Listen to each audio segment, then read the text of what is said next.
निशिकांत दुबेंकडून राज उद्धव ठाकरेंची दाऊदशी तुलना करण्यात आली। निशिकांत दुबेंनी ट्विट करत ठाकरे बंधूंना टॅग केलेलं आहे। हिंदी भाषिकांना मुंबईत मारणाऱ्यांनो, जर हिम्मत असेल तर महाराष्ट्रात उर्दू भाषिकांना मारून दाखवा। आपल्या घरात तर कुत्रा देखील वाघ असतो, कोण कुत्रा आणि कोण वाघ तेही स्वतःच ठरवा। मुंबईमध्ये शिवसेनेचे उद्धव ठाकरे आणि मनसेचे राज ठाकरे तसंच राष्ट्रवादी काँग्रेसचे शरद पवार यांच्यात आणि काश्मीरमधून काश्मीरी हिंदूंना हाकलून लावणारा सलाउद्दीन मौलाना मसूद अझहर किंवा मुंबईतील हिंदूंवर अत्याचार करणारा दाऊद इब्राहिम मध्ये काय फरक आहे? एकानं हिंदू असल्यामुळे अत्याचार केलेत तर दुसरा हिंदीमुळे अत्याचार करतोय। एक महत्त्वाची बातमी, ठाकरेंच्या शिवसेनेच्या वसंत मोरेंचा निशिकांत दुबे यांना धमकी दिली आहे। धमकी देत मोरेंनी निशिकांत दुबेंना बांबू दाखवला।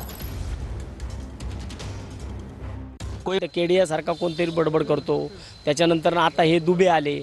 म्हणजे बाहेरच्या लोकांना जो लोक खालच्या लेवलला, जो आमच्या लेवलला जो वर्ग आहे तो जो शांत पद्धतीने या सगळ्या गोष्टी बघतोय, त्यांना हे शांत पद्धतीने बघत असताना ते त्यांना बघवत नाहीये। मग खालच्या याच्यामध्ये वाद लावायचा आणि कुठेतरी निशिकांत दुबेनं जे वक्तव्य केलेलं आहे त्याला काय उत्तर असणार आहे? त्याला कृतीमधून उत्तर देणार की मग शब्दामधून? त्यांनी बघा, निशिकांत दुबेंनी जे वक्तव्य केले ते त्यांच्या मतदारसंघामध्ये बसून केले आणि त्यांच्या मतदारसंघामध्ये बसून जर ते म्हणत असतील ना तर मला वाटतं की आमच्याकडे पण आहे। तुम्ही जर काय आपटा आपटीची भाषा करत असणार, कारण आपट्याला त्या अंगात रग लागते आणि जी महाराष्ट्राच्या लाल मातीमध्ये आहे। आणि मला तर वाटतं की काय आहे, पण हे काय आहे?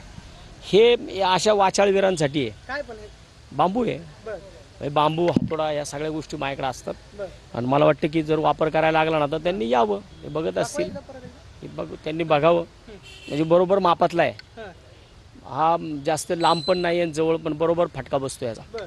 त्यामुळे मग आम्हाला जर ह्या गोष्टी कराव्या लागल्या तर त्याला कारणीभूत हे निशिकांत दुबेंसारखेच लोकप्रतिनिधी असतील। राज ठाकरे आणि उद्धव ठाकरे एकत्र आलेले आहेत, जाणून बुजून हे कोण करतंय किंवा पडद्याच्या मागून हे घडवलं जाते? भारतीय जनता पार्टीच ह्या सगळ्या विषयाच्या पाठीमागे आहे।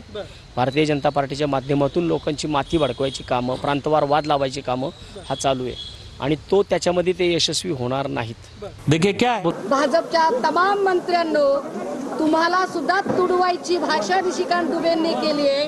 तुमच्या पाठीला जर रबर नसेल, कणा असेल आणि मराठी ताठा मान अभिमान आणि स्वाभिमान असेल तर निशिकांत दुबेंना तुडवायचं काय निशिकांत दुबेकडून तुडवून घ्यायचं हे भाजपच्या मराठी आमदार खासदारांनी ठरवावं।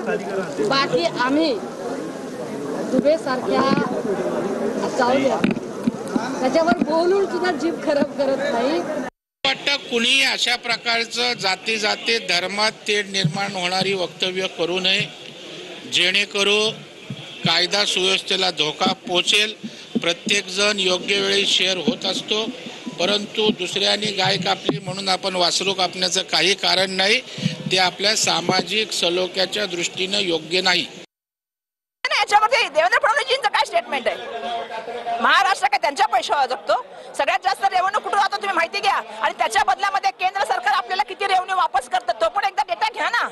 सगळ्यात जास्त महसूल महाराष्ट्राच्या माध्यमातून जातो हे मी तुम्हाला सांगू इच्छिते की निशिकांत दुबेंच्या बद्दल देवेंद्र फडणवीसांचं मत काय? एका जबाबदार व्यक्तीकडून आलेले हे स्टेटमेंट आहे आणि मला कळत नाही की हा वाद निर्माण का केला जातोय। ज्या वेळेला आपल्याकडे हिंदी पण शिकवलं जातं, मराठी पण शिकवलं जातं, आपल्याकडे तमिळ पण शिकवलं जातं, तेलुगू पण शिकवलं जातं, उर्दू पण शिकवलं जातं आणि ऍडेड असतं स्कूल। मग हा